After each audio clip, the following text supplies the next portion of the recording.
What if I told you that the thinnest iPhone ever made could also be Apple's biggest mistake of the year? That's right, the new iPhone Air might look like the future. But once you start using it, you'll realize you may have paid $1,000 for a fashion phone instead of a real upgrade. At first glance, the iPhone Air is breathtaking. It's just 5.6 millimeters, thin about the height of 3 toothpicks stacked together, and weighs only 165 grams, which is lighter than a full espresso cup. When you pick it up in the store, you can't help but think, wow, how did Apple even pull this off? It feels futuristic, elegant, and unlike any iPhone we've seen in years. But here's where the excitement ends. Once you bring it home and use it like an everyday phone, the problems start to show. This phone is all about style, but style comes at a heavy cost. The biggest issue? That camera. Or should I say, the single camera.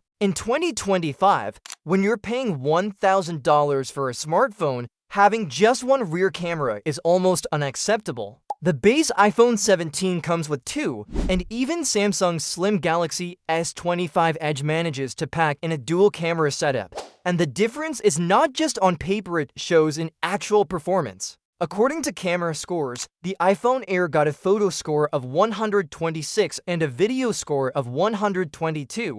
Compare that with the iPhone 17 at 150 for photos and 145 for video, or the Galaxy S25 Edge at 140 and 134. You immediately notice that the Air just doesn't keep up. No ultra-wide shots, no telephoto zoom, no versatility. For $1,000, that feels like a step backward. Now, to be fair, Apple deserves credit for the engineering. Making a phone this slim and light while still keeping it sturdy with titanium glass is impressive. It feels like holding a concept phone from the future. But that's the problem, it feels more like a concept than a complete device. Apple focused so much on making it thin that it forgot what people actually want in a phone: better cameras, bigger battery life, and features that justify the price. And this is where Samsung's Galaxy S25 Edge stands out. It's also a slim and stylish phone, but Samsung managed to avoid cutting too many corners. You get to cameras, solid performance,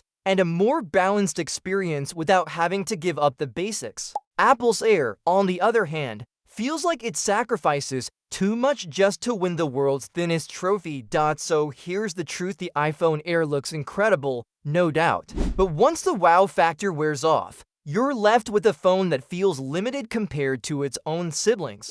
If you're spending $1,000 this year, the Air might not be the smartest choice. Unless you want to pay extra just to flex how thin your phone is. You're probably better off with the iPhone 17 or even Samsung's Galaxy S25 Edge. What do you think? Would you ever trade features for looks if it meant carrying the thinnest iPhone ever? Or do you feel like Apple went too far this time? Let me know in the comments. And if you found this video helpful, don't forget to hit that like button and subscribe for more tech breakdowns.